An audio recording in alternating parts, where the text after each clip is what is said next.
Hari Hari Bo. Thai. Thai Go Premanandi. Hari Hari Bo. Hare Krishna. He should have told everybody before they offered the flowers that the flower represents the soul. So you've all just surrendered to me. Now your life is in my hands. I can do whatever I want with you. You didn't warn them, did you? Anyway, it's the activity, Maharaj, so it's done now. Yeah, too late now. Dear devotees, thank you so much. From here in our busy Eindhoven just water. satsang, we call it as Bhakti Center, Eindhoven. Ravishankar Prabhu and his wife Revati Mataji, they run this center. I have not met them yet. Very happy and honored to have His Grace Mahatma Prabhu today amongst us. Maharaj is here spending a lot of time and encouraging all of us in our community in Netherlands, in and around Amsterdam, and yesterday and today in the south of Netherlands. Yesterday we had a big concert in Den Bosch. Today we have in Eindhoven. Maharaj is a long time bhakti practitioner. He's a disciple of Srila Prabhupada. He met Srila Prabhupada in 1969. That's at least 17 years before I was born in this body, basically. So his Krishna consciousness life is 1.5 times my age. So he's been there in part of ISKCON, doing a lot of many important services for Srila Prabhupada since 54.5 years now. So it's I told 54 years, 6 months, something like that. That's quite the problem is I don't exactly know the date I was initiated. I kind of know the date I moved into the ashram. I think it was January 21st. So February, March, April, May. Well, it's almost June, yeah. So we're, yeah, well, June, it's like, yeah, 54 years, 6 months, and 2 weeks. More or less. So I see a lot of new people who have come here for the program today. Please do meet Pratik or Ravishankar at the end of the program. You can get to know about this program more. Maharaj is a worldwide life coach, mentor, guru. He is known for his lifestyle management seminars, humility and relationships, how to be practically Krishna conscious. Yesterday we had a big seminar on just having loving relationships in life, which most of you have missed, but we have not recorded also. So you have to come next time when you know that Maharaj is here, and please come and take up association. Let's be very enthusiastic in hearing from him. That's how we respect a sadhu, not by just coming and falling at the feet, but actually hearing sincerely. Let's be very sincere in our approach. Let's welcome Mahatma Prabhu by loudly chanting Hare Krishna mantra. Hare Krishna, Hare Krishna, Krishna, Krishna, Hare Hare. Hare Rama, Rama, Rama, Hare Hare. Little more intent and little more louder. All of us together one more time. Hare Krishna, Hare Krishna, Krishna Krishna, Hare Rama, Rama, Hare Hare. Grace Mahatma Prabhu ki jai, Srila Prabhupada ki jai. Namo Vishnu Padaya Krishna Prishtaya Bhutale Shrimate Bhakti Vedanta Swami Ti Namane Namaste Saraswati Deve Gauravani Pacharine Nirvisesa Sandhivari Paschatya Satarine. Before we begin speaking, we always offer our obeisances to our spiritual master, because it's by his mercy that we can say anything. And we need his mercy for everything we do, and especially to advance in spiritual life. So we say, Mukam Karoti Vachalam. By the mercy of Guru, Mukam Karoti Vachalam. Even if you're not able to speak, you can become a poet. Mukam Karoti Vachalam. Pango Langayate Girim. Even if you're crippled, you can climb mountains.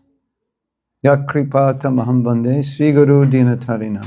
I give my obeisances to my Guru because he can empower me to do the impossible. And so whenever I speak, I want to represent him. I want to be a conduit for what he wants you to hear.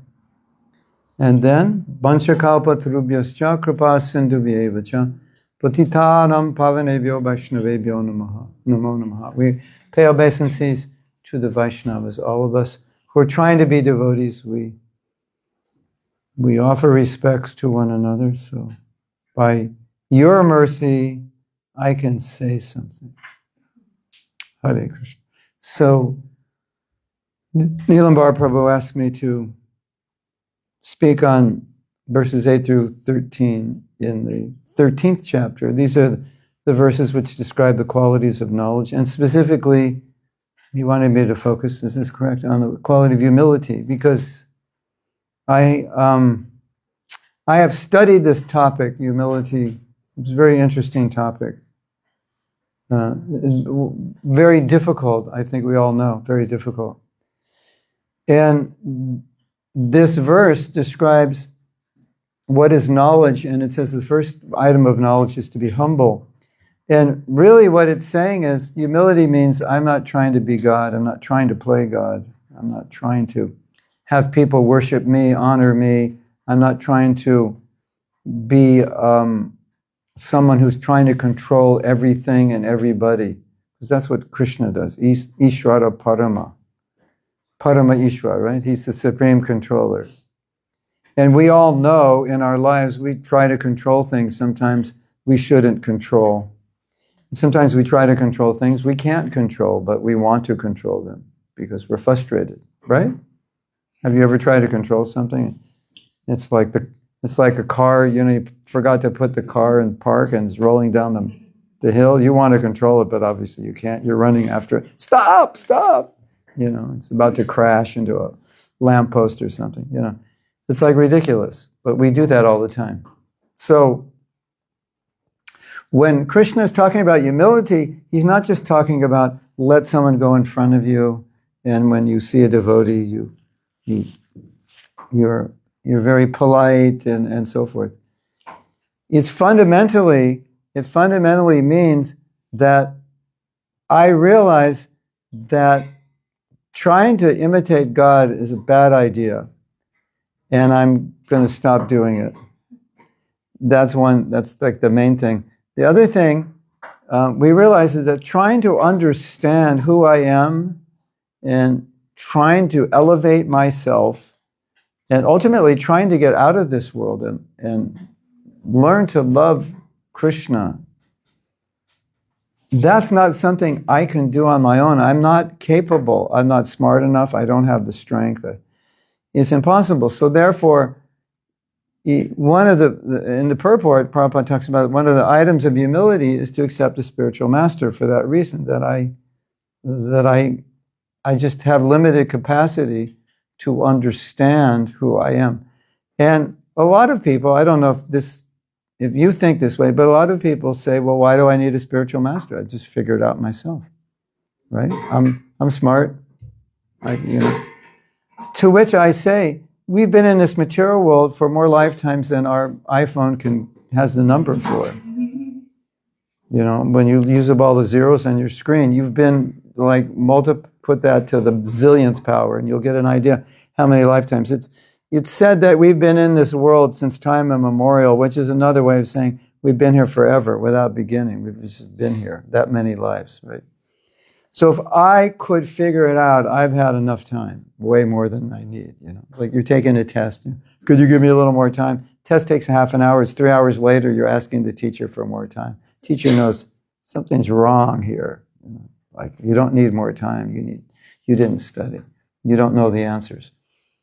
So that's the idea. We've been in this world. We have intelligence, but we don't have enough intelligence to perfectly understand who we are and how to get out. And so therefore, their first item is humility. And so Krishna says, we'll go to a guru and offer him flowers and bow down, and he'll tell you what you need to know. We're just joking. But that's what I did. I was a student, and just by my own experience, because I was really anxious to understand truth. The truth I was trying to understand, I wasn't getting any clues to it in university. And so all the professors, you know, the most educated people, one of the best universities in America, the most educated, they weren't giving me the answers. So I knew this is like, you know, this is not something I can do on my own. I just knew that. So I was looking. And so when I got Prabhupada's Bhagavad Gita, it started to answer questions I had. And I could see that what Krishna was saying in the Gita is not something that I could have ever understood on my own. So for me, it was natural to be humble and just say, I don't know this. I can never know this. I should just listen to what Krishna says. That's humility. So that's one aspect of humility. You know? And that's how we progress spiritually. And if we're not humble, then the guru will say something. Will say, well, I don't know about that. And say, great, you know, you can stay here for another zillion lifetimes if you want. Because that's how you do it. You just... You accept yourself as the supreme guru, right? Like, I don't want to listen to you. I'll listen. So who are you going to listen to? The same person that caused you to take birth and death, yourself, right? And here we are again, life after life. Now, we know, because we've lived long enough, that sometimes things are good, and sometimes things are bad, and sometimes we're happy, and sometimes we're sad, right? It's not like we don't know, we don't know on our own how to figure out how to be happy all the time, right? So you came from India or some other country and you think, well, let's try you know how they do it in the West. You know, you get the job at the big corporation, you work up the ladder, you know. Eventually you can get the house of your dreams, the car of your dreams, the neighborhood of your dreams, send your kids to the college of your dreams. And certainly nothing wrong with that, but when you do that, you realize, well, that's nice, but that's not the road to perfect happiness, because sometimes you lose your job, and sometimes you can't pay your mortgage, and sometimes your kids can't get in the college they want, and you know, you get in an accident. We all know that, right? And then we're very depressed. I was giving a class the other day, and I was just going down the list of extremely successful people who committed suicide. It's like, you know, you've heard of, you know, it's like, and you're scratching your head and said, that person has had everything I would ever wish, plus about 10 times more than I even wish, and they killed themselves. So it's all around us. We know that we can be happy materially, of course, but it's only to a certain degree, but not perfectly. And none of us have figured it out. Not one of us have figured it out. You know, your relative gets in an accident, or your relative dies, or something horrible happens, you lose your job, and you're miserable, isn't it? It's just like, how do you deal with it? So our happiness, it's like teeter-tottering. It's so fragile. Like, you can have everything you want, but in 1 minute, something could happen to disrupt your whole life. And Krishna's teaching in the Bhagavad Gita how to be equiposed, even in spite of that. When I read that, I thought, what's more valuable than this? Because I don't know how to do that. And Krishna's teaching us, you want to be happy? Well, you keep trying. And the more you try, the more you want. The more you get, the more you want. It never ends. Right? You have that experience? You know, it's like, yeah, now I got the Tesla. But in a couple of years, I'm going to get the truck. And by then, Tesla will come out with some, who knows what, a spaceship or whatever. So, you know, we all know that. It's like being perfectly happy and peaceful. It is impossible. No one's figured out how to do it unless they drink a lot of vodka or something and think they're happy for a while. Right? Isn't it? I'm really happy, yeah. You know, well, what happens when you become sober? Yeah. So I was reading Bhagavad Gita, and Krishna is explaining how to be equipoised, how to be happy. It was all making sense, and I was experiencing it. So my thought was, how stupid would I be to be so proud to say, well, that's just an idea. That's just, you know, but, you know, I'll figure it out myself, right? So therefore, when Krishna is saying humility is the first item of knowledge, it's that you cannot progress in knowledge, you cannot progress spiritually if you don't submit, if you don't say, Gurudev, tell me what to do, because I'm a fool. So Prabhupada said, this is hard, you know, Prabhupada started in America, so Americans are not known for being the most humble people. And so Prabhupada told, when you take a guru, you approach that guru in the mood of a fool, like I don't know. And that was Arjuna. Like Arjuna's like, blah, blah, blah, blah, blah. Krishna this, Krishna that. I think this, I think that. And Krishna's like, you don't know what you're talking about. You know? Krishna said, Arjuna, look at you, you're a mess. And you're telling me, you know, it's such a good example, isn't it? It's like everyone's, I know, in the podcast and this and that. And those, you know, are those people actually happy? Are those people progressing towards liberation? Because Krishna's saying, you say you have knowledge, but I'm looking at you and you're having a nervous breakdown. So like, I don't want your knowledge because I'll have a nervous breakdown also. Like, what's the good of what, you know, it's like, you know, today we're going to give you a lecture on how to make $1 million. And then you go, Mahatma Prabhu, do you have $1 million? Well, actually, I'm about $1 million in the red. And you're like, well, why are we listening to you? Like, this doesn't make sense. So it's the same thing, Arjuna, Krishna's saying, knowledge will make you happy, and Arjuna, you're having a breakdown. This is far from happiness, so, you know, the value of your knowledge, it's not worth anything. So, yeah. So this is the realization that one has that causes one to be humble. This is humility. I don't know.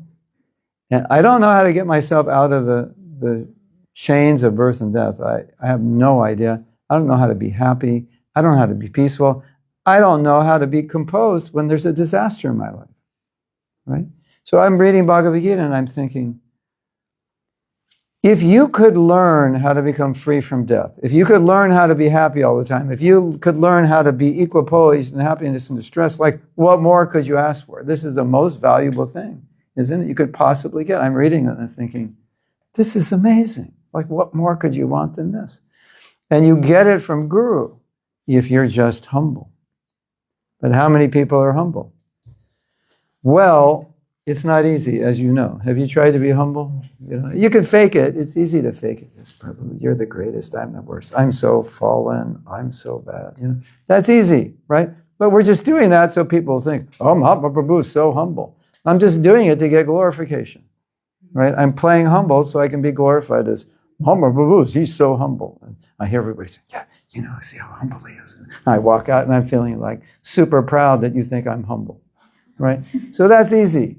Right? Have you ever done that one? Prabhu, you're so great. You're amazing. I'm so fallen. You're amazing. And the whole time you're thinking, I hope he thinks I'm humble. Yeah, it's like really difficult, isn't it? So it's difficult to submit to another person. So Arjuna is reluctant. He's saying, but Krishna this, but Krishna that, and Krishna is saying, Arjuna, look at yourself. You're telling me, you're pontificating, you're explaining all this stuff, why we shouldn't fight, and look at you. Come on, as we would say. If we did a modern version of Bhagavad Gita, we'd say, Krishna would say, come on, Arjuna, give me a break. Right? Maybe we should do a modern version. Arjuna, give me a break. Look at you, you're a mess. It's just a mess, right? And then I don't even know if Arjuna was like listening to what Krishna said, but it was kind of, the scene was like, you know, when you're trying to like figure something out and everything you say doesn't answer it. You know, well, maybe we could do this. Oh, that doesn't work. Well, what about this idea? That doesn't. You know, that's what Arjuna was doing. It was like he's just talking and nothing's making sense, even to himself, because it's not relieving his misery. You know, so it's like, oh, what about if you do this and this and that? Oh, that's not going to work. Well, what about this idea? You know, is like, we should do this. This is wrong. No, I guess not. You know, so he's like completely confused, bewildered, and that's when he became humble. He said, okay, Krishna, I can't figure this one out. So Arjuna is our guru, our acharya, our example of humility, right? Because he hits a point where he says, okay, Krishna, basically I'm going to shut up and listen to you because, I'm just blabbing and this is putting me more in anxiety. It's just making me realize how much I don't know. So then Prabhupada says in the Gita, there's this verse, Sishyateham sati mam tam prapanam. Now I become your disciple. I surrender. Tell me what to do. That's humility right there. That's the point. So Arjuna is setting the example of humility for all of us. Like at that point, it's like, I give up. I can't do this. So Krishna, just tell me.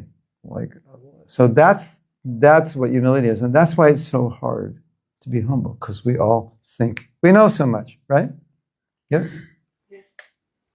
Someone says, I think you should do that. Don't tell me what to do. I'll figure it out myself. Who are you? And your 6-year-old son's telling you the same thing. You're like, what does he know? He's telling, don't tell me what to do. I'll do it the way I want. Where did that come from? Millions of lifetimes of practice. So you're looking at this little kid, he's like 3 years old, I know everything. Like, where did you learn that? You're like, millions of lifetimes. I've been practicing. I'm good at this. This pride stuff, I'm really good at it. I don't listen to anybody. I don't bow down to anybody. And then Prabhupada comes to the West and he's teaching people, you should bow down like Americans bow down. They never, they bow down to money, they bow down to sex. They don't bow down to gurus. And they were bowing down to Prabhupada. Why? Because they were living in the wealthiest country in the world. They had it all. And they were miserable. And Prabhupada comes in, completely renounced, this big smile, with more knowledge in one class than they ever heard in their life. And so it's like, let's bow down to him. He's got something, and he's not taking any drugs. They were thinking, he's higher than we are, and he doesn't take drugs. It's like bow down to him. He's got something, right? He's got something I don't have. That's when you become humble. And that's why Krishna says it's the first item, humility. And boy, is it difficult. There are several verses in Shastra about how difficult it is to become humble. And it says that sometimes you'll find a sage and he'll renounce everything. He's like living in the forest. He's got nothing, eating whatever, some fruit. He's got no clothes. This is a path he got nothing. But he can't renounce, he should renounce everything, but he can't renounce the desire to be honored. It's like scary, isn't it? He's like, I got it down. I don't even have shoes. I've got one shirt, one dhoti, I don't even have a plate. I eat out of my hands. I brush my teeth with twigs. I sleep under a tree. My arms are my pillows. I've renounced everything. Pride, not that yet. I'm still working on that one. But it gets worse. He said, well, sometimes a sage will actually get to the point where they can renounce pride. And then the Shastra says, but if you glorify them, they love it. It's like, I renounce you, I don't want, don't say anything, just like, don't glorify me. It's just, I don't care about it. I don't want it. And then you glorify me and I'm all like, oh, you don't have to say that. Isn't it? So it's so difficult. And so I prepared a course many years ago. I spent a lot of time studying pride and humility because I wanted to understand it myself. And after spending days, months, years preparing and teaching, I came up with one simple realization, that the closest place to Krishna's feet is humility, and the furthest place from Krishna's feet is pride. That's it. That was my conclusion. It's so difficult to be humble, but that's when you're next to Krishna. Mahaprabhu says, I just want to be a piece of dust at your feet. You imagine someone comes in here and say, what are you talking about? I said, we're teaching you how you can become a piece of dust. What do you think? You want to hear some more about that? Isn't that interesting? No, I want to hear about how I can become the next CEO of Google or your big company here. And oh, that's what I want to hear. Oh, I'm sorry, we're teaching how to be a piece of dust. We can show you how to be a piece of dust. Not interested. Like, who's interested in being a piece of dust? But that's the reality of Krishna consciousness. That's what we're learning to do. Sorry if no one told you, before you decided to become a devotee, but that's the bad news. Too late now, we got you in the door. And what's so interesting, if you study the stories in Srimad Bhagavatam, the stories of Mahabharata Ramayana, you will see something occurring again and again. When a devotee becomes proud, Krishna does something too. Right? Indra, Brahma, you just go down the list, Durvasa. Krishna does not like it when devotees become proud. And so I was thinking about that. And I was thinking, we don't like it either. You have a friend, and you go hang out with them, and all they do is talk about themselves and what they're doing and how great they are. You have a friend like that? Well, you probably don't, because who wants to hang out with someone like that? They used to be your friend, right? It's like nobody likes that. I did this and I did that and I'm doing this and I'm doing that. And they go, what are you doing? And before you get a word out of your mouth, they keep talking about what they're doing, right? So we say Krishna doesn't like some devotees who are proud. We don't like people who are proud either. But the difference is Krishna wants loving relationships with his devotees, and you can't have them he can't have them with devotees who are proud. That's why he doesn't like it. It's not like his personal peeve. I don't like proud people. If you're proud, don't talk to me. It's not like that. It destroys the relationship. So he doesn't like it. So when someone who's meant to be dear to him and close to him becomes proud, he cuts it, right? And even we have this story, it's transcendental. The gopis became proud. They thought, Krishna's dancing with me. He's not dancing with anyone else. And Krishna says, oh, all right, that's it. Pride, I'm out of here. And he leaves with Radharani. So, of course, they're not really proud, but it's a pastime to demonstrate that. It's just like, it doesn't work in relationships to be proud, does it? And really for us, how Prabhupada defines pride is, he said, the gratification of being honored by others, right? So, in our Krishna conscious movement, we're trying to honor Srila Prabhupada and honor Krishna. We're not like, hey, all glories to Gaur Nitai, all glories to Panchatattva, all glories to Prabhupada, all glories to Bhakti Charaswami, all glories to Nrsingadev. Can I have a few myself? Few glories to me. Can we do that? Is that possible? No, we don't do that. I hope.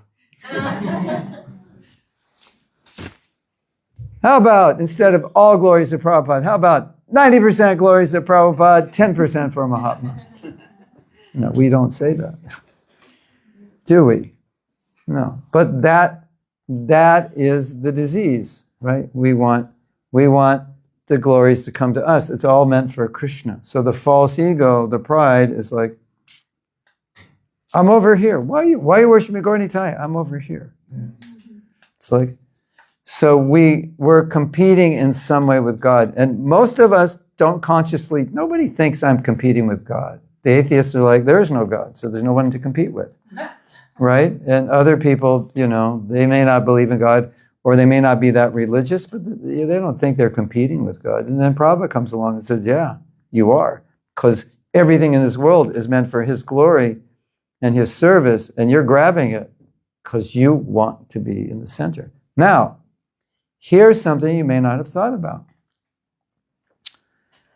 People go to church, temple, mosque, and they pray, God, give me whatever. Not give me love, but give me something. Right? So now, we're using God to help us compete with him. God, can you help me be like have the stuff you have. God, can you help me, get this promotion, and then I'll make more money, and I'll give you 10 cents a month if you do that, I promise. Isn't it something like that?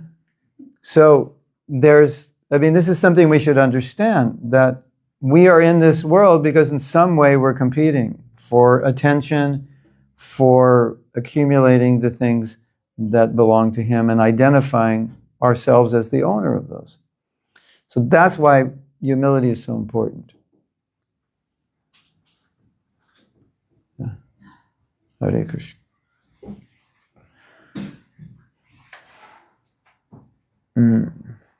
I can tell you personally what one of the things that caused Prabhupada the most pain was when his devotees were fighting. It just upset him so much. And you think, he's a pure devotee. Shastra said they're not disturbed by anything. Well, I can tell you, he was very disturbed when his disciples were fighting. At one point, things had become divisive. What was happening, we were all young, like 20 years old, crazy fanatic. So there was a group of sannyasis and brahmacharis, and they had buses, like converted buses, like 40-seat buses. Take out the seats and you put in an altar and a deity and a kitchen and a shower, and then like 10 men would live on the bus. And there were like 6 of these buses traveling around America. And every bus had a sannyasi and the rest brahmacharis. And they would go to temples. Go to temple, there'd be like 10, 20 brahmacharis when they got there, but when the bus drove off, there'd be no brahmacharis left in the temple. They would take them with them. They would say, you should travel with the sannyasis. It's brahmachari freedom. You can stay at the temple. You probably just get married, and your life will be over. Your freedom will be finished. And so, like, the temples are being drained of devotees, and all the 26 temple presidents in the United States came to India to complain to Prabhupada. 26. Wow, yeah. And so Prabhupada's caught in the middle of this. Like, his biggest leaders are stealing devotees and destroying temples. And those leaders, you know what they said? You won't believe this, but this is really funny and sad at the same time. They said that, this is a movement for renunciates. So all the women in the United States should be shipped out to Australia. It was actually a GBC resolution. Prabhupada didn't pass it. Prabhupada vetoed it. Well, actually what Prabhupada did, they read the resolutions to Prabhupada. She knows who made that resolution. She's very well acquainted with it. So they read the resolutions to Prabhupada. The GBC is the governing body, international body, and they read the resolutions to Prabhupada. Prabhupada, yes. And they read this resolution to Prabhupada. All the women should be exported to Australia. And Prabhupada's like, And then immediately Satsuru like, okay, we'll scratch that one. So Prabhupada had to deal with things like this. He's in the middle of these big controversies that his biggest leaders are stealing all the brahmacharis, proposing and telling all the temple presidents, or almost all grihastas, there should be no grihasta temple presidents. They should be run by sannyasis. All you grihastas just go out and work and don't bother us. And all you women, don't bother us. Go off to Australia. Hare Krishna. You imagine? This is just one thing that Prabhupada had to deal with. And so there's this huge division, this huge fight between grihastas and renunciates. I got a letter once from one of my goppas. I was married. He said, you should leave your wife and join us because grihasta life is Maya. That's what was going on. So you can imagine how upsetting that was for Prabhupada. And so Prabhupada said, I'm so upset I can't even translate my books. I can't write them. My mind is too disturbed by these things. So I just want to let you know, obviously humility is the ingredient, the basic ingredient for us working together and cooperating and so forth. Being forgiving, apologizing, compromising, listening to people you don't agree with and working together. So that's what Prabhupada wanted desperately. And when we didn't do that, he was so upset. And so humility is not only a quality we need to come closer to Krishna, it's a quality we need to be able to work together. And Prabhupada said, if you can't work together, then we'll have no movement. It'll just disband. It'll fall apart. And he said, as probably you all know, or most of you know, that he said, there's no force that can stop our movement. The only people who could stop it is us. Because we'll, like the Kauravas, the Kauravas who destroyed themselves, right? Kauravas? Yeah. Yeah, like fratricidal war. So, this is really, really important. And all the studies that have been done on teams show that when you work in teams, you're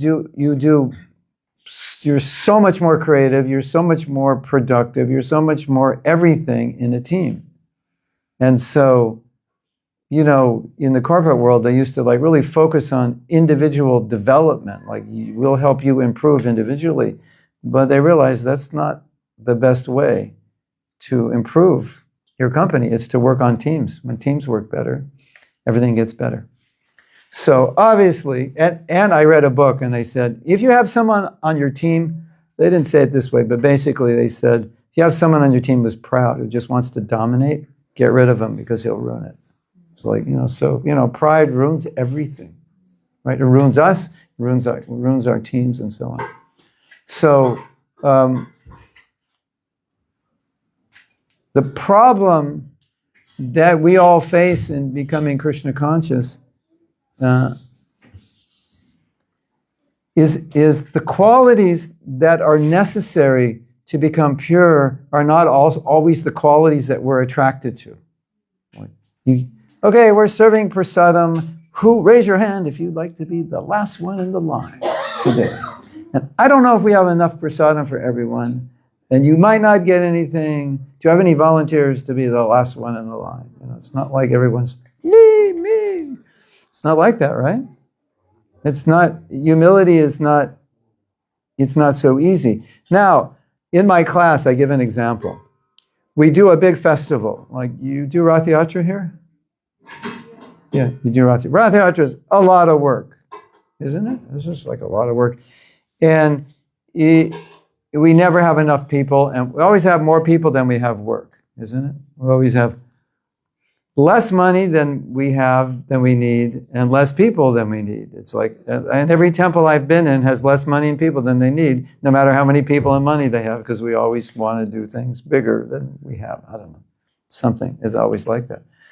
So, if imagine you were the main person organizing Rath Yatra. You were sleeping 4 hours a night. The day of Rath Yatra, you didn't even sleep. The night before, you were all up night cooking and on the phone and coordinating. And at 4 a.m., you're out on the street and getting the cart. And the cart breaks down and you're fixing it at 5 a.m. and it's raining on you and like that. And you make this huge sacrifice. Just imagine. So, the day after Rath Yatra, we're having a big victory celebration. And Rath Yatra was fantastic. And we're going to say, thank you, Neelambar, for organizing this. Thank you, Toshan, for doing this. Going down the list. And you're not mentioned. And you were the main person. And you're sitting there with the flu because you didn't sleep for, who knows how long. Your wife's ready to divorce you because you were never home. Your kids hate you. I don't want to talk to you because you ignored them. And nobody mentions you. How do you feel? That's it. I'm fed up with this guy. I'm out of here. Right? That's probably how we'd feel, right? A humble devotee, genuinely humble, would say, thank you, Krishna, for not putting me in the center, because I just wanted to do this service for your pleasure, and I'm so happy I wasn't mentioned. What category do you fall into? You don't have to raise your hand. That's just a question. But it just demonstrates how difficult it is to be humble, but how I'm trying to make the point that how essential it is. It's like, that's everything. So if we ever come to that point where we feel, thank you, Krishna, for not mentioning me, wow, we've arrived. Then we're this close to Krishna because now we're a piece of dust. The last thing I want to say, I mean, we could go on for 3 days because I have a whole workshop. Actually, we're going to do it online, I think in November. We're going to do this online. But Srila Bhaktisiddhanta Saraswati, in his last instructions was, he said, our goal is just to be a piece of dust at the feet of Rupa Goswami. So it's simple. It's a similar thing. Our goal is to be a nobody at the feet of the somebody, right? And acknowledge that that somebody is somebody, and I'm a nobody. And you would think from the material point of view, how can you be happy being a nobody? That's like, doesn't make any sense, because everyone's, I'm trying to be a somebody. What are you trying to do, Prabhu? I'm trying to be a this. I got this new company. It's going to be the biggest and best. Or I'm trying to be the head of this, or the creator of this, or get this education and, do this. We're always trying to be somebody. And I'm not saying there's anything wrong with being somebody, but it's the ego of the somebody that we're all trying to get. To become, and Bhaktisiddhanta, as Mahaprabhu was saying, no, that's not the goal. The goal is to be a little piece of dust at the feet of your guru. That's it. Take some time to appreciate it, but that's where your ecstasy lies, in being a piece of dust. It's amazing, right? Because the material world is the opposite of the spiritual, so, of course. Of course everything's going to be backwards. It's not going to make sense. So, we can have this little mantra, the happiness of being insignificant. The happiness of being nobody. That doesn't make sense materially. Like, maybe we should write a book, right? The happiness of being nobody. And everyone will think, this guy's got self-esteem issues or something, who wrote this book. He's trying to justify his low self-esteem. No, this is actually happiness. I'll tell you one story. This is amazing, and then we can have some time for questions in Kirtan. So, it is said, this is inconceivable, it is said that the Mahabhagavat, the highest devotee, when he has the consciousness that he thinks everyone's a devotee except himself. He's not like faking it. It's actually how he feels. Is that unbelievable? Right? Everyone is a devotee except me. He goes on the street, he walks down the street, they're all devotees. Somehow he sees everyone is engaged in Krishna service. Everyone's a devotee. The only one who's not a devotee is me. Inconceivable, right? That's a Mahabhagavat. So the scripture says, if you're in the consciousness of a Mahabhagavat, you would never try to spread Krishna consciousness, because you would never see that anybody doesn't have Krishna consciousness. Like, everyone's a devotee, so going at everybody's a devotee. There's nobody to make a devotee. So Prabhupada once slipped. Prabhupada, it said, if you're a Mahabhagavat and you want to spread Krishna consciousness, you have to come down to a level where you make a distinction. Here's a devotee, here's not a devotee, and then I can spread Krishna consciousness. So Prabhupada slipped, this is a story, he slipped into Mahabhagavat mode. This was early in the movement, maybe 1968 or 69. So, I don't know if you know this, but early in the movement, and this was very prominent when I joined. When I joined, I think there were 19 temples in ISKCON. Now there must be like 800 and something. The whole movement was 19. The total number of devotees was like 300 in the whole international society. It's a much different movement. So Prabhupada had I don't know, I think this just came from his own heart. He told us, he said, I want to open 108 temples. So please help me open 108 temples.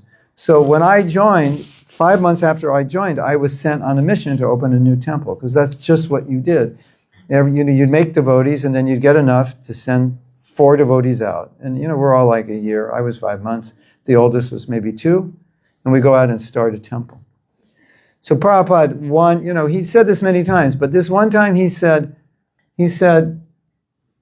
I request you, before I die, please open 108 temples, and then I will feel satisfied that I've served my Guru Maharaj, and then I can die and go to hell.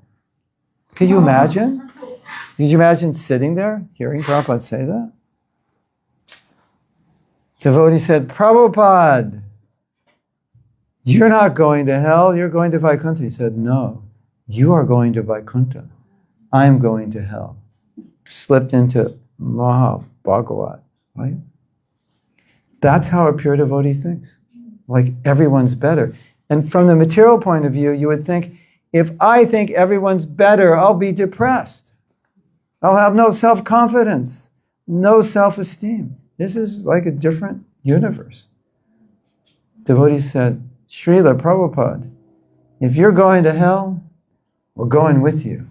He said, no, you're going to Vaikuntha. Wow. So, understanding humility, it's a whole journey. It's so foreign to us, what it is, isn't it? It's like it's a universe we could hardly understand. That you will be ecstatic seeing everyone better than you. Well, you're actually seeing Krishna within everyone. Yeah. So, happy being small. That's what humility is. Happy being small. Hare Krishna. Srila Prabhupada ki jai. So, if you have any questions, please ask. Yes? So, there's a question from Prem Prabhu from Poland. Oh, okay. He says, he's asking, you said that what worries the spiritual master the most is when his disciple quarrel. Do you think it is a duty of a guru to analyze the conflict more deeply and immediately to stop the quarrel? Yeah. Well, Prabhupada always tried to stop it, and the question was, is it the duty of the guru to stop the quarreling disciples as best he can? But I think sometimes it got so bad, I think Prabhupada didn't even try. It was like he was disgusted and disappointed. So that can happen also. But obviously, he tried through his instructions, and he would. He did, because in this story of sending all the women to Australia, Prabhupada, the person who inaugurated that, Prabhupada sent to China to just, keep them from creating mischief in America. So sometimes he did those things. Sometimes he just asked us to cooperate. Sometimes he intervened, and I think on occasion he just got away from it all. So, and Prabhupada said something really scary, and he never elaborated on it. He said Srila Bhaktisiddhanta left the world untimely because he was, I think in Prabhupada's words, disgusted with his disciples, or just, wasn't happy with it. Prabhupada never said that about us, but you can see in any organization that what's going to kill it is the ego. We're fighting against one another. And I have a godbrother, and he said he felt that Prabhupada's greatest instruction was cooperate. That was the Mahabhakya, the great statement, cooperate.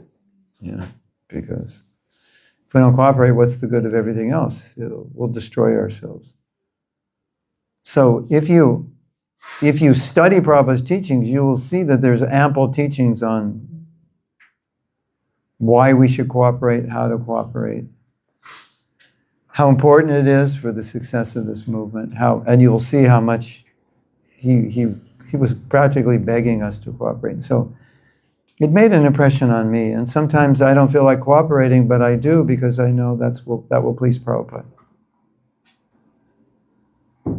Sometimes you just do it because it'll keep the peace. And maybe you feel you're right, but if you push it, you can disrupt the situation. So you say, okay, I will compromise.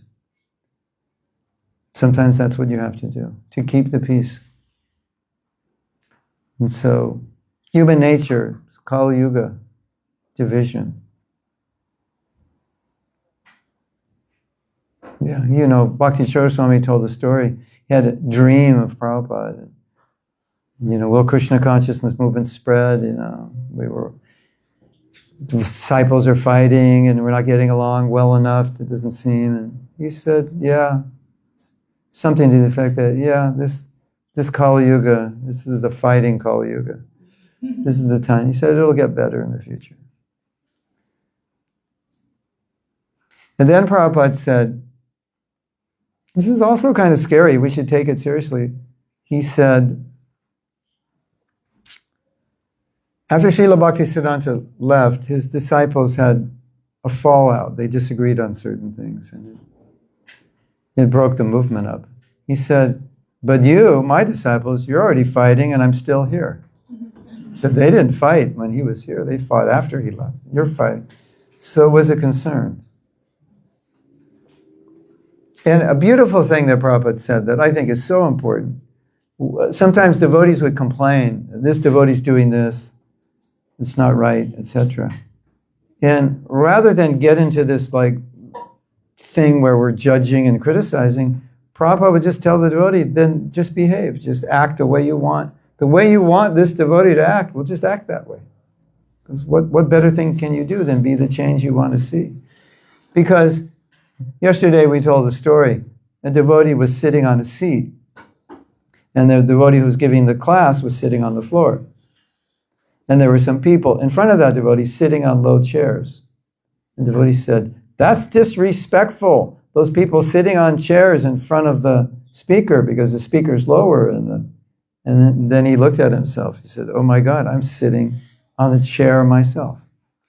So a lot of times it's like that. You're like, it's you. You know, you're pointing it out and you're doing the same thing. So there's a perfect answer. Well, if you want someone to do something, you do it, and then Prabhupada said, and people will see you doing it, and they'll get inspired, and they'll do it. Right? As you know, you don't need a degree, a university education to learn how to criticize. It's kind of like we're all born with a master's degree in criticism. But like we know how to do it. We're really good at it. Hare Krishna. All right. Yes. Thanks so much. Thank you so much for a wonderful session. Your God Brother Guru Padma Prabhu is here. Guru Padma.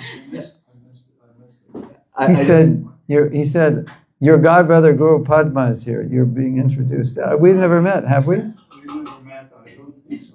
Because when Prabhupada's time, I was never in Europe. Yeah, unless you were in Mayapur in 1975, we wouldn't have. No, I joined in 76, November 76. Oh, yeah, I yeah. wasn't there yet. Yeah. Hare Krishna. Maharaj, you mentioned about this 90%, 10% thing. I think for a living entity in conditioned state, it's really scary to think that I'm doing something and I don't get anything back. Like, okay, 10% is a good deal still, perhaps. And so, okay, I want to say something because this is difficult because we all need appreciation, right? Is that what you're kind of? Yeah, we all need appreciation. Prabhupada gave a lot of appreciation, like all the time. You do some little nothing, he'd say thank you. Because Prabhupada knew we needed to be encouraged. So he'd say, thank you for doing that. Thank you for playing the guitar in the kirtan. Thank you for playing the car. You know, just like, thank you for the kirtan. Just like, it was always just like little things, you know. You distribute one book, thank you so much. You'd send him $5. Thank you so much for your contribution. And it was like that.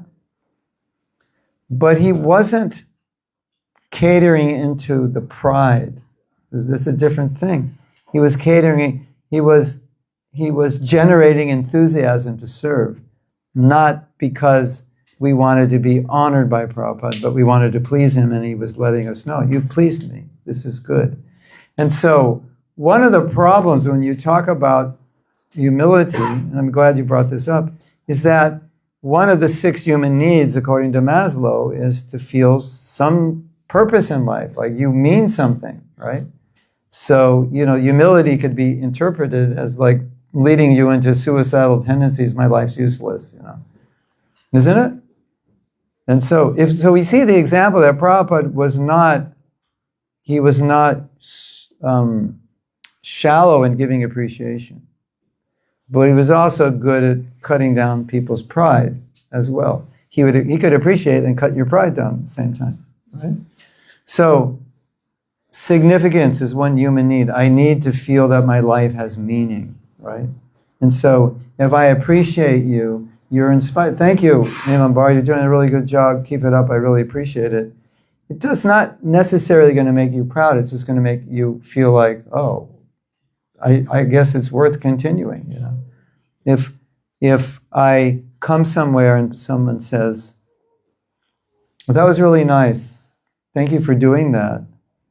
Then I think, oh, I should keep doing that. It's good. It helps. I don't necessarily think, oh, I'm so great. They appreciate me. I just, So if you have a certain level of humility, then that appreciation that you get is it just inspires you, and it's different. You feel like, okay, I mean something.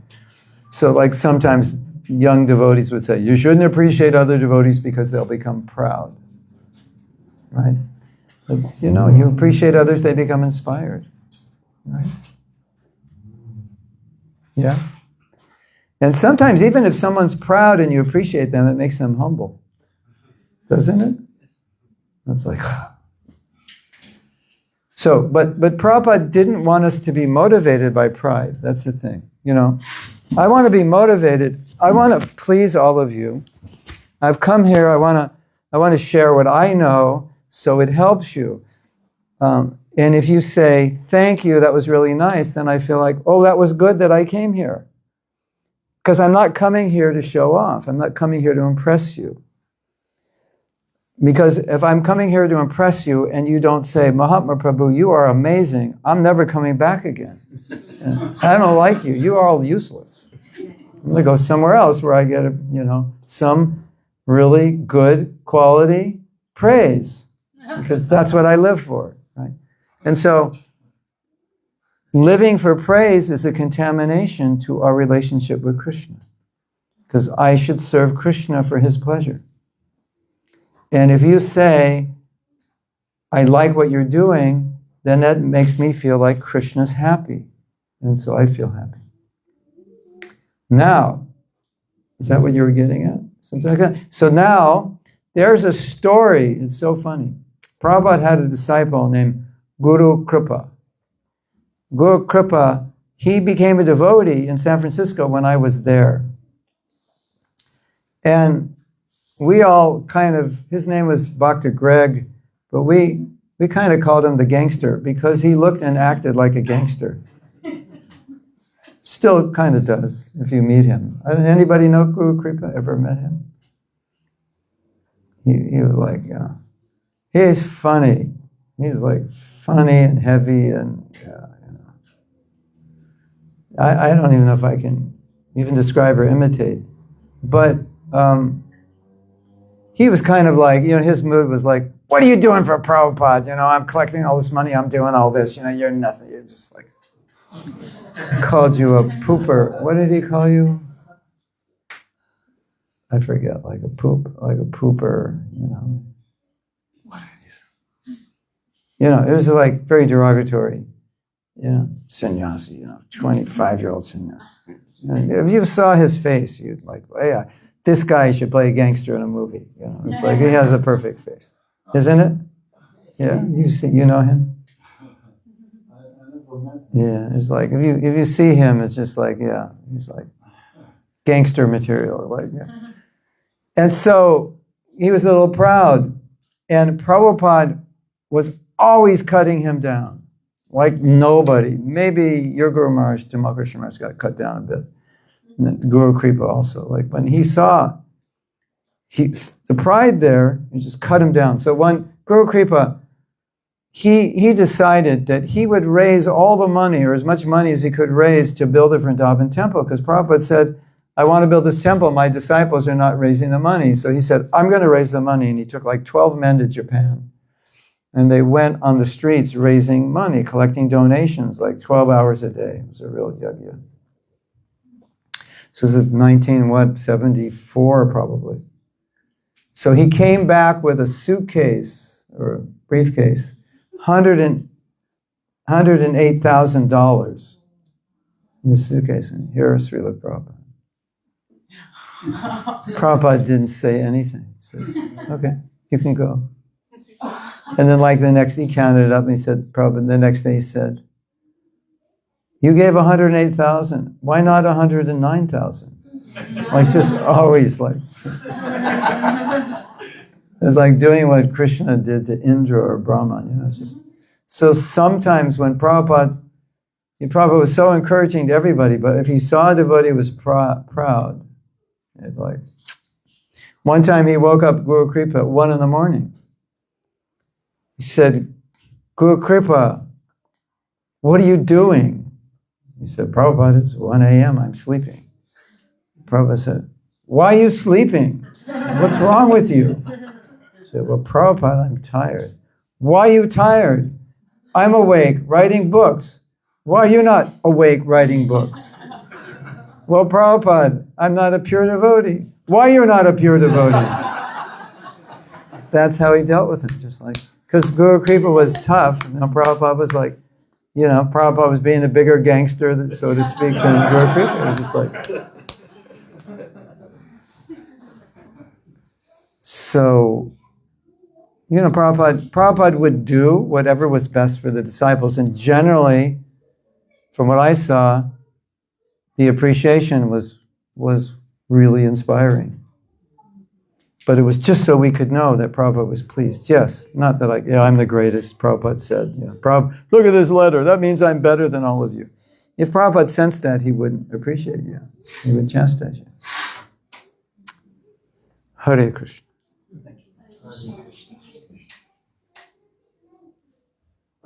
There's another funny story. This one I love. There's a devotee named Vishal. Vishal is like, in the Hindi movies, Narada Muni, they play Narada Muni like a kind of a funny character, which is not the way he is. Well, that character that they play in these funny movies, that was Vishal in real life. Vishal was like a character. He was once in Alachua and he said, I don't have any money. Can you give me some money? And I opened my wallet and I gave him $20. He says, is that all? Can't you give more? He once walked into Prabhupada's room and right in the middle of darshan. He said, Srila Prabhupada, I just finished the 5th canto. Can I borrow your 6th canto to read? Take it. Prabhupada's like, take it. That's Vishal. It's just like some other universe. So, this story is so funny. Every morning in Vrindavan, this is before the temple was being built, or maybe it was right after it was built, Prabhupada would go on a morning walk, and Vishal would be there to greet Prabhupada. It's just like, he's just funny as a character, Srila Prabhupada! So he would quote a verse, Tvamna samdarshito datta dustari nishtitam dustan nishitir. This is a verse that says, in Bhagavatam, we think your goodness, I think they're talking to Sutta Goswami, is met by us by the will of providence. We think your goodness is met by us by the will of providence as the captain of the ship to carry us across this great ocean of Kali Yuga. It's a verse, something like that. So he'd be there, Prabhupada be walking. Srila Prabhupada, we think your goodness is met by us. Every morning like that, right? Like that Narada Muni in the Bollywood movie. Like Sika, like Sika coming out the top of your head. Dhoti up like this, like that, turmeric stains and just like blissful, and bothering everybody, just like nobody could live with him. He's just like drive you crazy, I was in Vrindavan and it was like super hot, and I was sleeping in a room just visiting below him, and someone came knock on the door. Can you turn off the fan? It's bothering Vishal. It's like that. It's like hypersensitive, hyper weird. So he's doing his thing, We think you're Prabhupada. We think you're, And so Prabhupada's going on a walk, and he's seeing that there's a lot of dirt that's not cleaned up. And he's seeing dirt here, and this is not right, and that's not right. So he's in chastisement mode. He's chastising everybody.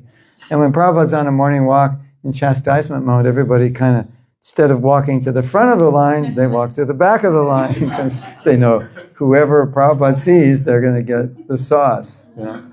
So Prabhupada's, why this, why that? Don't you have any eyes? Why am I the only one who sees it?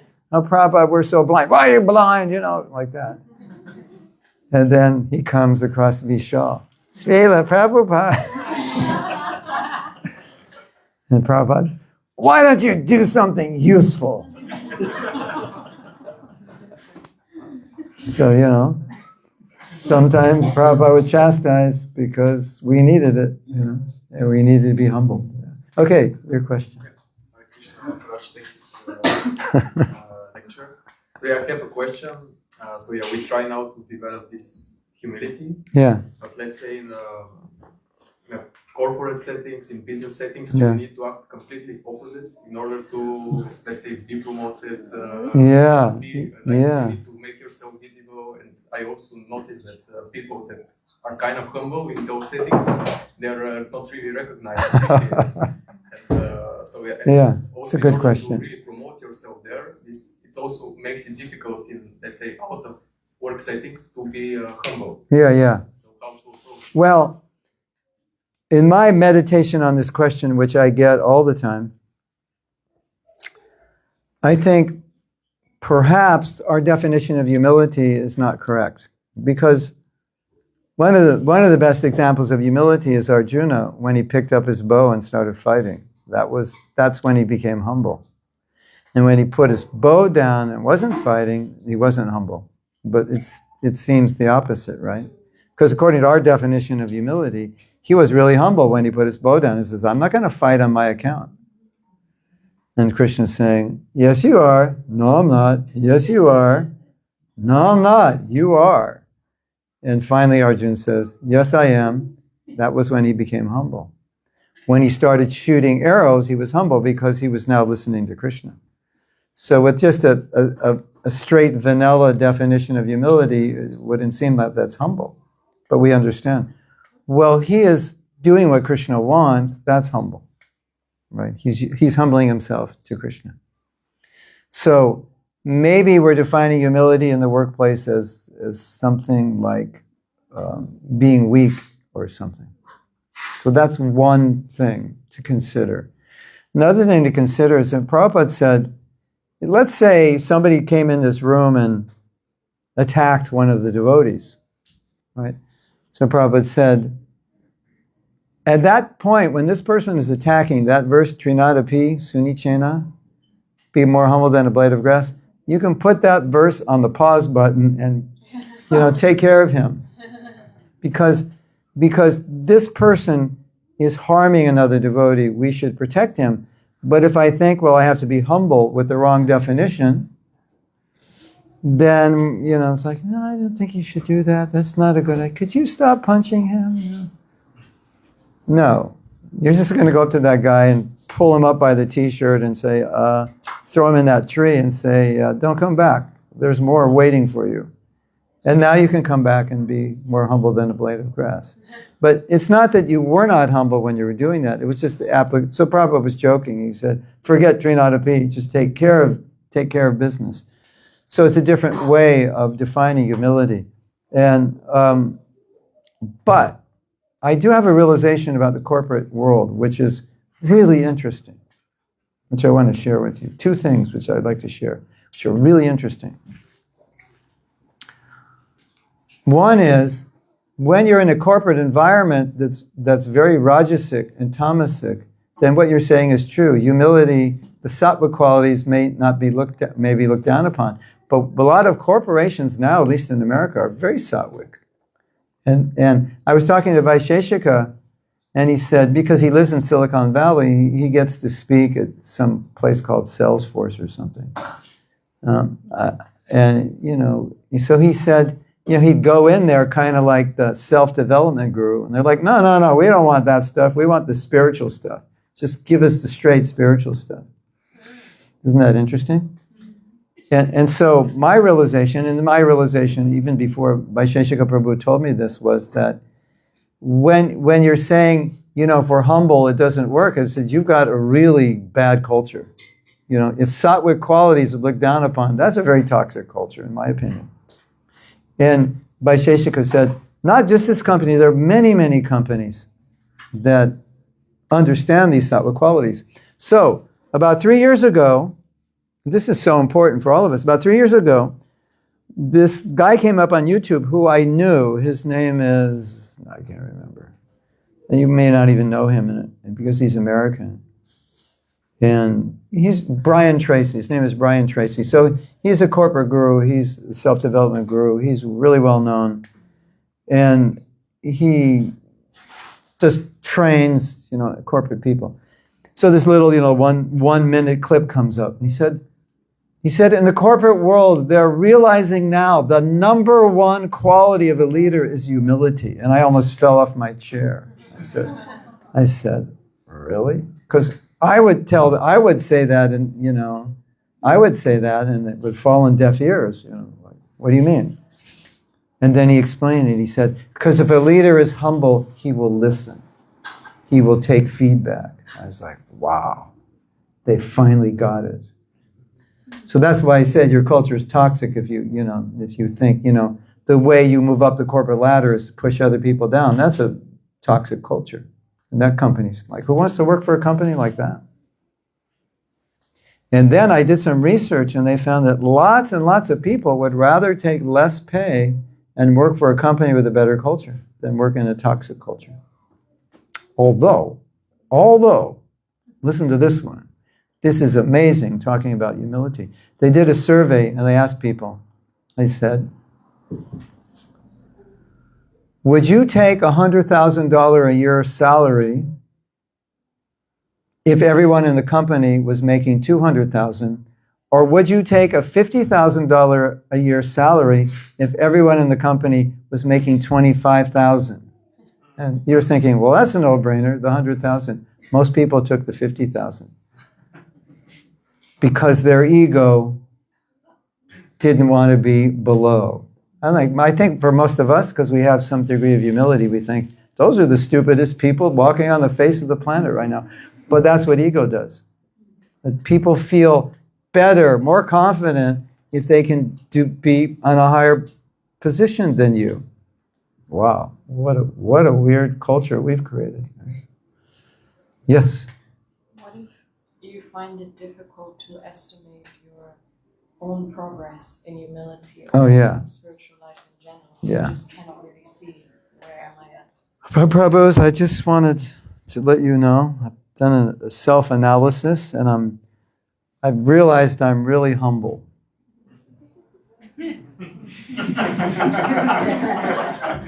Like, how do you do that, right? Now, Prabhupada said in this purport, if you read this purport, the verses that we're discussing, chapter 13, 8 through 13, he said, he said you can evaluate your spiritual advancement by these qualities listed in this verse, which means you have to know if you're humble, because humble's the first. So how do you know if you're humble? Well, I think it would be bad if we don't have some way to analyze whether I'm have somewhat of a more humble attitude than I had 5 years ago. I think we would need to. So I think you can objectify it. Okay, well, I know that 5 years ago, when I walked in the temple, if 3 devotees didn't say, hello, how are you? You look beautiful today. I'm so happy to see you. I would be depressed for the whole kirtan. And so now that never happens anymore. So I'm making progress. Here's the thing that answers your question. There's not something inherently wrong with analyzing your level of humility, because you actually have to do that because you want to know how to improve and you want to know you're advancing. The thing that's wrong is to become proud of it. So that's where we think, well, I'll become proud if I say I'm humble. No, if you're actually humble, you won't be proud of it. You'll be grateful, right? So it's like, I'll go, Neelambar, I don't want to give class because I'm such a good preacher. It's going to be a great class. And then I'll become proud.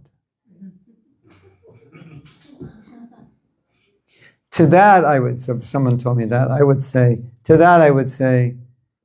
that sounds like anything will make you proud. You walk and trip over the door when you come in and, you make a graceful fall and get back up. That would make you proud. if you're looking for pride, isn't it? Like anything on me. I'm so proud. Look at this chatter. None of you have a chatter like this. Look at this. This is Sri Radhe. All you like fighty bhaktas, you shouldn't be wearing this. Sri Radhe. Sri Radhe, yeah. Cool. I'm in with Sri Radha. So I'm cool, right? Aren't I cool? Look at this. So I'm not analyzing my level of humility to puff myself up. I'm analyzing to know, am I actually progressing? Because I need to know. So I can say, yeah, 3 years ago I was like this, and now I'm not. And I could humbly say, thank you, Krishna. That's really good. That's really good. I'm making progress. Whatever I'm doing, I should keep doing. So you're not proud of it. You can analyze your progress and humility without being proud of it. Prabhupada said, even a pauper is proud of his penny. Right? So my realization is, you don't need anything to become proud of. If you are proud, you will find something to be proud of. Isn't it? You will think you're the top devotee because you got the coolest charter. You don't need an actual objective reality to become proud. It's just if you want to become proud, you'll just things will, this, when I do this is what he say. Well, I don't want to do this because when I do this, it makes me proud. I say, no, you already are proud. That thing does not make you proud. It just triggers your pride. Because if you weren't proud, that wouldn't make you proud. It would make you humble or grateful or whatever, right? This makes me proud. No, it doesn't. Your pride is already made. It just triggers it. Right? Sometimes it's difficult to do that when you are trying to learn how to be humble, and at the same time you're trying to learn how to appreciate yourself and things you can do well. And then sometimes it feels like a contradiction. No, it's not. It's not.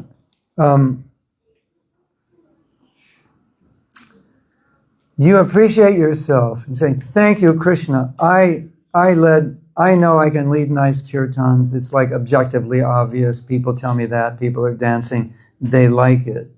Okay, fine. No problem.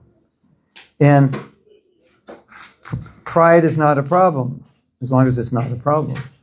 And I appreciate, Krishna, thank you. You gave me this ability to lead this kirtan. And I'm so grateful. And I pray the rest of my life I can lead this kirtan. And I know it's you who's giving me this power. And I know if I become proud, I'm going to try to lead a kirtan, and it's going to sound like this. It's like what happened to my voice? Yesterday I was a Gandharva, and today I can't even sing. And Krishna's like, yeah, you're proud. I want to show you where it's coming from. Thank you, Krishna, for letting me do this. I'm so honored. I'm so happy. I once did an exercise, and the question was, what do you like about yourself? And then you hear the question, you're like, well, I can't answer that question. I'm a devotee. I'm not supposed to think, like, what do I like about myself? But it was actually, when I started processing the question, it was more like, what do you like? What do you like about yourself in terms of the abilities that Krishna gave you that you can use in his service? Because when I started talking about it, I wasn't thinking like that. I was thinking, well, I like the fact that I have some musical ability. I could do kirtan, and people appreciate it. I like the fact that it's easy for me to speak. That's like, wow, speaking and chanting. That's like, and cooking some prasadam and playing mridanga. That's like, I can go around the world. That's like great, And I like the fact that I'm like this and like that. And it was all like what I liked was that Krishna gave me these things. And humility was like, no, I don't know how to sing. No, I don't know how to speak. The people would tell Prabhupada, you're amazing. And Prabhupada's like, what amazing thing did I do? No, you spread Krishna consciousness around the world. He's like, okay, I did. It's like, he was like, no, I didn't do anything amazing. Well, Prabhupada, no one went outside of America, and there's temples all around the world. he didn't say it like this. He's like, yeah, I guess so. And then he would say, but that's all because I followed my Guru's order and it's his mercy on me. And he'd say, yeah, but you were the one who did it. It's like, okay. So you can't just deny it entirely, Okay, so Prabhupada's saying, I'm recognizing a principle. You follow your Guru, you get power, and then you can do this, but it's not you, it's him. But at least you don't want to deny your sincerity that you followed your Guru. Because how did you get the power? Because you don't want to humility is like, no, I didn't do anything. I'm not sincere. Maybe for Mahabhagwat, but if we try to do that, it'll make us crazy. And people will think you're weird. That was a great kirtan, Carolyn. No, it wasn't. It's horrible.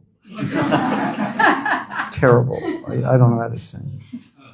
It's like everyone's like, what's wrong with her? She's trying to be humble. That's right. Isn't it? That's not humble.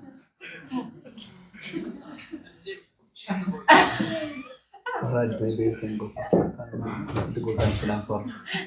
Oh yeah. We have to stop the fun and have a different kind of fun now. Is that okay? Yeah. Like you can love yourself to death and be humble. Just thank you, Krishna. I could do all these great things. I don't think it's me. I know some karma or something and some shakti you're giving and whatever. It's like it doesn't have to make me puffed up at all. It's just grateful. I'm grateful. And if I can lead a kirtan and give a class, help people become Krishna conscious, yeah, thank you. Fantastic. I love it. Thank you, Krishna. I don't want to deny that that's happening because that's artificial. Right? There's no need to. It's not to deny your greatness is not humility. It's to deny where the greatness came from. Then I deny that it came from Krishna. That's called false ego. False ego. What? T-shirt? Let's hit. What did I say? To deny your greatness is not humility, it is to deny where the greatness came from. I did that. Can you send it to me? Next year, we'll have that on a T-shirt. All these T-shirts you see, they all came from classes like that. You want to hear something really funny? During COVID, there was a devotee, I was giving class every day for, I don't know how long, almost a year or something. 7 days a week or I don't know, some insane thing. And I'd be giving class, right? And we have the chat going on in Zoom. And every once in a while, a devotee would write something in the chat, which I thought was a comment, and I'd read it. I go, oh, that was cool, And I'd say, where did you get that? Where's that from? She said, you just said that 2 minutes ago. And this kept happening all the time. Like, who said that? You did. So, when that's like, you might think, hey, that was a great class. I go, I don't know. What did I say? Did I say anything? Could you give that class again? I don't know. I don't know what I said. So Krishna, we have to recognize it's Krishna. One person, I gave a class once and he said, it was on something like this topic, and he said, it was a good class, you should give that in other temples. And I said, I don't think I could. It was just like Krishna put some words in my mouth, and it's like, that's it. Ta-da! That kirtan we were doing last night? Your holy name is glorious. It's like, I was singing it this morning and I was thinking, that's so cool. I was thinking, where did that come from? It's just like, your holy name is glorious. Your holy name is victorious. Like, wow. Jai Sri Krishna sing. It's like, it was already written, and I'm just starting to play. I'm like, where did that song come from? Or that, what we sing, the certain melodies, it's just like, Krishna's like, yeah, you just stay humble and I'll give it to you. And you become proud, it's over. Doors are closed, you get nothing. That's it. So how we deal with ourselves, hate, humility is not even in that category. That's something else. So if you understand, it's like it's its own world. That world doesn't come into it, doesn't affect it. Low self-esteem, self-confidence, all that. Look at Prabhupada, how much confidence he had. The most humble Bhaktisiddhanta, Lion Guru, most humble, super humble, Lion Guru. So again, it's like material idea of humility. Okay, it's time for kirtan.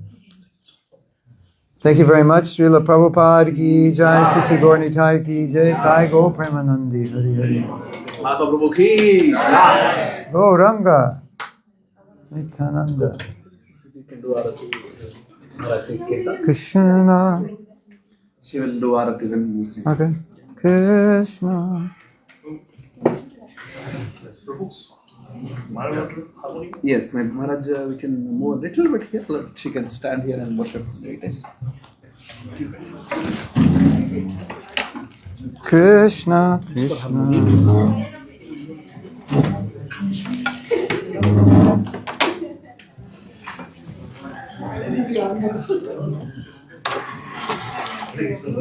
Where am I? You want me to sit there? Yeah. This is okay, Oh, that's where- good. This side? Okay.